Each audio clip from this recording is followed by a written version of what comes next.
आणि आता बातमी आहे मुंबईतून गोरेगाव पश्चिमेच्या सिद्धार्थनगर पत्राचाळ पुनर्वसन प्रकल्पातील सदनिकांचं आज वितरण होणार आहे।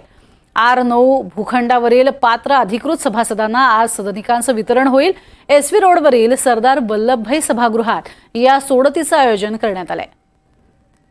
त्यामुळे अतिशय आणि बहुप्रतीक्षित अशा या मिलिंद बोरीकर सर आपल्यासोबत आहेत, आपण त्यांच्याशी बातचीत करतोय। सर, पत्राचाळीचा प्रकल्प जो आहे तो वर्षानुवर्ष रखडला होता, आज अखेरकार रहिवाशांना त्यांची हक्काची घरं मिळतात आहे। काय सांगाल, एकूणच कशा पद्धतीने लॉटरी प्रक्रिया पार पडलेली?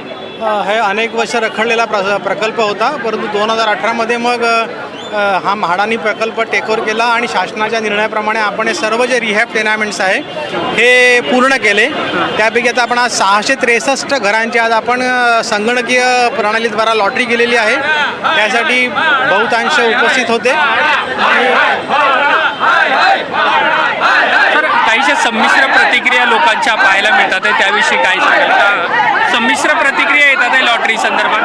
नाही, हे बघा, संमिश्र म्हणजे त्यांच्याशी मागणी होती की आम्हाला कागदी चिठ्ठ्या टाकून काढू द्या, परंतु म्हाडा आणि शासनाच्या धोरणानुसार आम्हाला संगणकीय याच्याप्रमाणे करावं लागलं।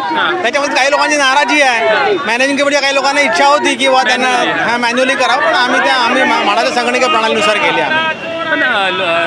संगणकीय पद्धतीने सोडत आता निघते? हो, शासन मान्य पद्धत संगणकीयच आहे। आमची संगणकीय पद्धत अतिशय चांगलेली आहे। IIT मुंबईने त्याला सिक्युरिटी सर्टिफिकेशन पण दिलेलं आहे। आमच्या सर्व लॉटरीज तेच करतात, त्याप्रमाणेच करतो आम्ही, त्यामुळे त्याप्रमाणे ही लॉटरी आज पार पडलेली आहे।